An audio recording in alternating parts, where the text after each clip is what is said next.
ছবি আঁকার সময় অনেক ভাইব্রেন্ট কালার ইউজ করার পর আমাদের ছবি অনেক সময় ফুটে ওঠে না, এবং আজকে তোমাদের সঙ্গে সেই ট্রিকটাই শেয়ার করব। এবং এর মাধ্যমে তোমরা অল্প পরিমাণের কালার ব্যবহার করেও তোমাদের ছবিকে সুন্দর করে ফুটিয়ে তুলতে পারবে। এবং তোমরা এখানে দেখতে পাচ্ছ আমি কালার করার পূর্বে আমার বেস কালার অ্যাপ্লাই করে নিয়েছি এবং স্কেচ করে নিয়েছি। অবশ্যই ট্রাই করবে তোমাদের বেস কালারটা একটু ইয়েলো, অরেঞ্জ অথবা বিচ কালার রাখার জন্য।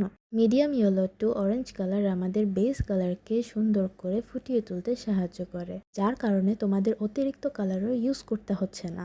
এই টেকনিকটা তোমরা যে কোনো কালারের সাথে অ্যাপ্লাই করতে পারবে। অ্যাজ অ্যান এক্সাম্পল, তোমরা যখন অ্যাক্রিলিক কালার ইউজ করবে অথবা ক্যানভাস ইউজ করবে, তোমরা এরকমভাবেই একটা থিন লেয়ার অ্যাপ্লাই করে নিবে বিফোর পেইন্টিং। অবশ্যই তোমরা একটা পাতলা লেয়ার অ্যাপ্লাই করবে অ্যান্ড পেপারটা কমপ্লিটলি শুকিয়ে যাওয়ার পরে তোমরা কালার অ্যাপ্লাই করা শুরু করে দেবে।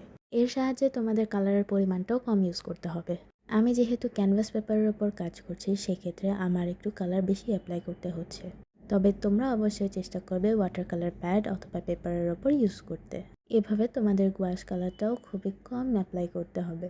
অল্প করে আমরা কালার অ্যাপ্লাই করা শেষ করে আমরা লাস্টলি শেডিংসের দিকে চলে যাব। দেখতে আমার পেইন্টিংটাও অলমোস্ট কমপ্লিট হয়ে আসছে। লাস্টলি আমি আমার ফ্লাওয়ার্সগুলোকে কালার করে নিচ্ছি। দেখতেই পাচ্ছ আমি একটা ডিটেল ব্রাশ ইউজ করে সবগুলোকে আউটলাইন করে দিচ্ছি এখন। অ্যান্ড ফাইনালি আউটকামটা কেমন হলো তোমরা অবশ্যই আমাকে জানিও। এতক্ষণ সাথে থাকার জন্য ধন্যবাদ। নেক্সট টাইম তোমাদের আবার নতুন কোনো টিপস আর ট্রিক্স সম্পর্কে ধারণা দরকার হলে আমাকে অবশ্যই তোমরা কমেন্ট বক্সে জানিও। আজকের মতো এই পর্যন্তই, টাটা।